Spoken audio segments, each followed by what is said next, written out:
Hello everyone, welcome to the online educational platform of WB Learning. We help make your learning easier and simpler.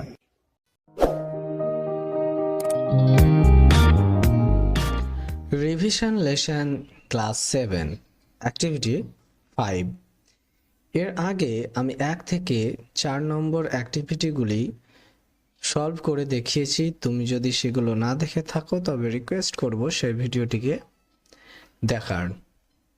তো আজকের বিষয় হচ্ছে activity 5। এখানে দেখো বলা হয়েছে যে fill in the blanks with suitable articles and preposition। Fill মানে পূর্ণ করো, ইন দ্য ব্ল্যাঙ্কস মানে হচ্ছে শূন্য স্থান। তাহলে ফিল ইন দ্য ব্ল্যাঙ্কস এর অর্থ হলো শূন্য স্থান পূরণ করো। কি দিয়ে পূরণ করতে বলা হয়েছে? উইথ সুইটেবল আর্টিকেলস, অর্থাৎ উপযুক্ত আর্টিকেল অ্যান্ড প্রেপোজিশন, এবং প্রেপোজিশন দিয়ে এই যে শূন্য স্থানগুলো দেখতে পাচ্ছ সেই শূন্য স্থানগুলোকে পূরণ করতে বলা হয়েছে। তো এই শূন্য স্থানগুলো পূরণ করার আগে আমরা আর্টিকেল এবং প্রিপোজিশনের একটি সংক্ষিপ্ত ধারণা নিয়ে নেব, যাতে করে আমাদের শূন্যস্থান পূরণ করতে কোনো অসুবিধে না হয়। তো প্রথমে আমরা জানব আর্টিকেল সম্পর্কে। আর্টিকেল, তো আর্টিকেল হচ্ছে তিনটি, একটা হচ্ছে এ, একটা হচ্ছে অ্যান, আর একটা হচ্ছে দ্য। এই তিনটি শব্দকে আর্টিকেল বলা হয়। তাহলে এ বসাবো আমরা কখন? যখন কোনো ওয়ার্ড কি কনসোনেন্ট সাউন্ড দিয়ে গঠিত হবে, অর্থাৎ কনসোনেন্ট দিয়ে গঠিত শব্দের আগে আমরা এ ব্যবহার করব। যেমন ধরো বিএটি, ব্যাট। তাহলে আমরা এখানে কি করব? যেহেতু এটা হচ্ছে বিটা হচ্ছে কনসোনান্ট, তার জন্য এখানে বসবে এ, ব্যাট। আবার ধরো যে সি এ টি, ক্যাট। সিটা কি কনসোনেন্ট, তার জন্য আমাদের কি বসাতে হবে? এ বসাতে হবে। এরপরে আসা যাক অ্যান এর ক্ষেত্রে। অ্যান কখন ব্যবহৃত হবে? অ্যান ব্যবহৃত হয় যদি শব্দটি এ, ই, আই, ও, ইউ এই পাঁচটা ভাওয়াল দিয়ে গঠিত হয়। এই পাঁচটা ভাওয়ালের যে কোনো একটি ভাওয়াল দিয়ে যদি শব্দটি গঠিত হয় তাহলে সেক্ষেত্রে আমরা অ্যান ব্যবহার করি। তাহলে ধরো যে এখানে দেওয়া রয়েছে ড্যাশ অ্যান্ড, যেহেতু এটা হচ্ছে ভাওয়াল তার জন্য আমাদের কি বসাতে হবে? এখানে হবে অ্যান আর্টিকেল। সাপোজ ধরো যে ইগল, EAGLE, যদি ইগল থাকে তাহলে কি হবে? যেহেতু ইটা হচ্ছে কি, ইটা আমরা জানি কি ভাউল, তার জন্য কি বসবে? এখানে বসে যাবে তোমার অ্যান। আশা করি বুঝতে পেরেছো। এবার আসা যাক দ্য ব্যবহার করেই যখন কোনো বস্তুকে নির্দিষ্ট করে বলা হয় তখন আমরা দ্য ব্যবহার করব। কিরকম? সাপোজ ধরো বলা হলো সূর্য, শান।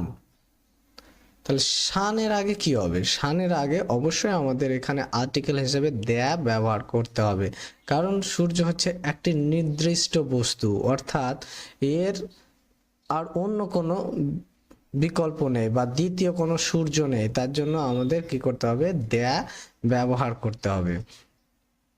অর্থাৎ বোঝা গেল যে দ্য ব্যবহার করব আমরা নির্দিষ্ট কোনো বস্তুর পূর্বে।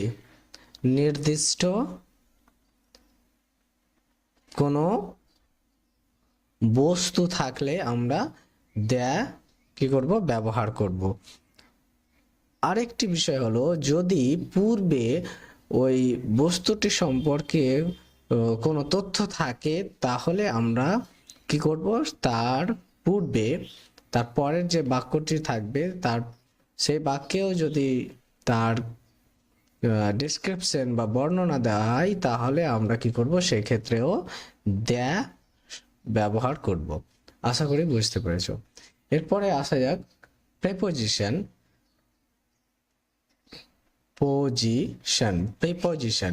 প্রেপোজিশন গুলো হলো যে তোমার one, in, to, of, under, between এই শব্দগুলি। তো আমরা এখানে যে শব্দগুলি দিয়ে, যে প্রেপোজিশনগুলি দিয়ে শূন্যস্থান পূরণ করব সেটি হচ্ছে যে একটি হবে একটি হচ্ছে ইন, তারপর একটি হচ্ছে টু এবং ওয়াফ। এই তিনটি প্রেপোজিশন দিয়ে আমাদের এই শূন্যস্থানটি পূরণ করতে হবে। তো চলো তাহলে এবার আমরা শূন্যস্থানটি পূরণ করি। প্রথম বাক্যটি দেখো, বলা হয়েছে Ishwarchandra Vidyasagar lived dash the 19th century India. অর্থাৎ এখানে বলা হয়েছে যে বিদ্যাসাগর ভারতে বসবাস করতেন। তো এখানে দেখো রয়েছে কি যে 19th সেঞ্চুরি ইন্ডিয়া, অর্থাৎ যদি কোনো শতাব্দী বা মাসের নাম, সালের নাম থাকে, তাহলে সেক্ষেত্রে আমরা যে প্রেপোজিশনটি ব্যবহার করি তা হলো ইন। তাহলে এখানে সঠিক যে প্রেপোজিশনটি হবে সেটি হবে তোমার ইন। তাহলে কি হলো, বাক্যটি হবে এইরকম যে Ishwarchandra Vidyasagar lived in the 19th century India. অর্থাৎ ঈশ্বরচন্দ্র বিদ্যাসাগর 90 শতাব্দীতে ভারতে কি করতেন, জন্মগ্রহণ করতেন। নেক্সট দেখো পরের বাক্যটি যে when a very few people went dash school। বলা হয়েছে যে যখন কি করতো, very few people মানে হচ্ছে খুবই অল্প সংখ্যক লোকজন, went যেত ড্যাশ স্কুল, ড্যাশের ঘরে এবার আমাকে কি করতে হবে, প্রেপোজিশন বসাতে হবে। তাহলে এখানে যে প্রেপোজিশনটি হবে সেটি হলো টু, অর্থাৎ টু স্কুল। যদি কোনো দিক বা অভিমুখ নির্দেশ করে তাহলে সেক্ষেত্রে আমরা টু প্রেপোজিশনটি ব্যবহার করি। তার জন্য কি হবে যে এখানে সঠিক প্রেপোজিশনটি হচ্ছে two. when very few people went to school, যখন খুব অল্প সংখ্যক লোকজন স্কুলে যেত। নেক্সট পরের বাক্যটি দেখো যে he founded dash school dash Kolkata. তাহলে হি ফাউন্ডেড তিনি স্থাপন করেছিলেন ড্যাশ স্কুল, কি করেছিলেন, ড্যাশ স্কুল। এখানে যে সঠিক আর্টিকেল হবে না প্রিপোজিশন হবে, এখানে আমরা কি আর্টিকেল ব্যবহার করব, সেটা হচ্ছে কি এ স্কুল, তিনি একটি স্কুল স্থাপন করেছিলেন ড্যাশ কলকাতা। তাহলে কলকাতা বা ক্যালকাটা, এখানে বলা হয়েছে ক্যালকাটা, সেই সময় কলকাতাকে ক্যালকাটা বলা হতো। তো এখানে আমরা আরেকটি বিষয় জানবো যে ইন যদি বড় জায়গা হয় সেক্ষেত্রে আমরা ইন প্রেপোজিশনটি ব্যবহার করে থাকি। তাহলে এখানে সঠিক প্রেপোজিশনটি হবে তোমার ইন। তাহলে বাক্যটি হবে এরকম, হি ফাউন্ডেড তিনি স্থাপন করেছিলেন আ স্কুল একটি বিদ্যালয় ইন ক্যালকাটা কলকাতায়, অর্থাৎ কলকাতায় তিনি একটি স্কুল স্থাপন করেছিলেন। which was later known as Vidyasagar college. আর পরবর্তীকালে যেটি বিদ্যাসাগর কলেজ হিসেবে পরিচিতি লাভ করে। এর পরের বাক্যটি দেখে নেব যে হি রোট মানে হচ্ছে লিখেছিলেন, রাইটের পাস্ট ফর্ম হচ্ছে রোট। তাহলে হি রোট তিনি লিখেছিলেন dash Bengali primer which is used even today। এখানে বেঙ্গলি প্রাইমার হচ্ছে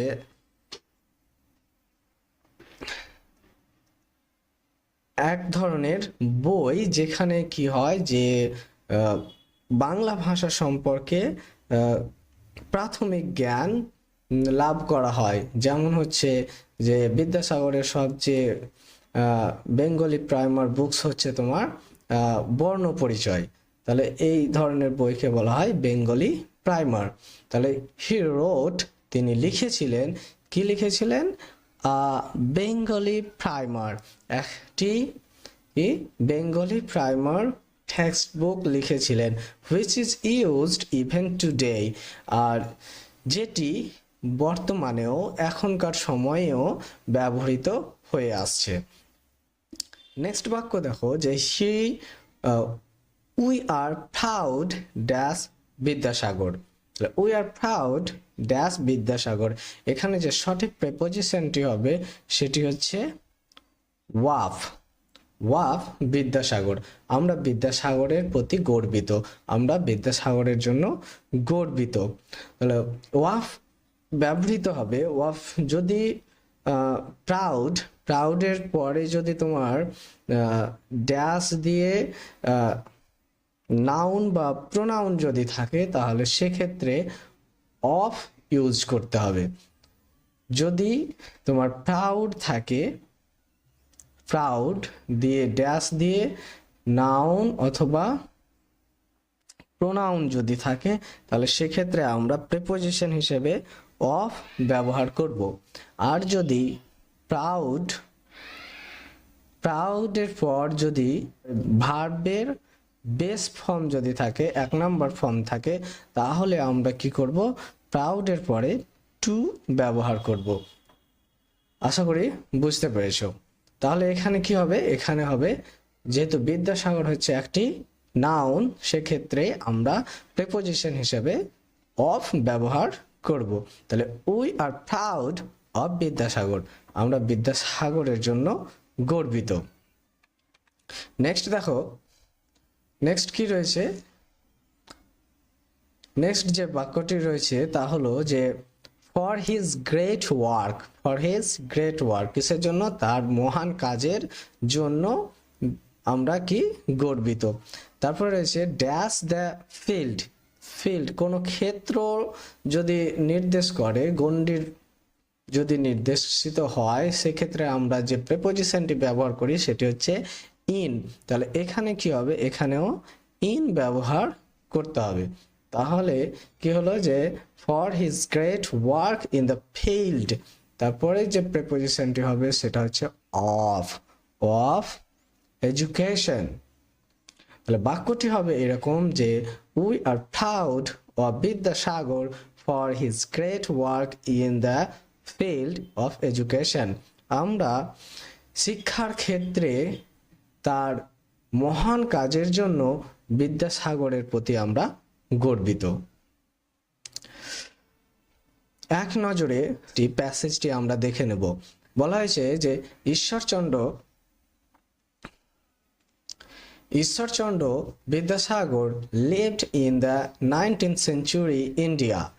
When very few people went to school, he founded a school in Calcutta which was later known as Vidyasagar College. He wrote a Bengali primer which is used even today. We are proud of Vidyasagar for his great work in the field of education. I hope ভিডিওটি তোমার উপকারে আসবে।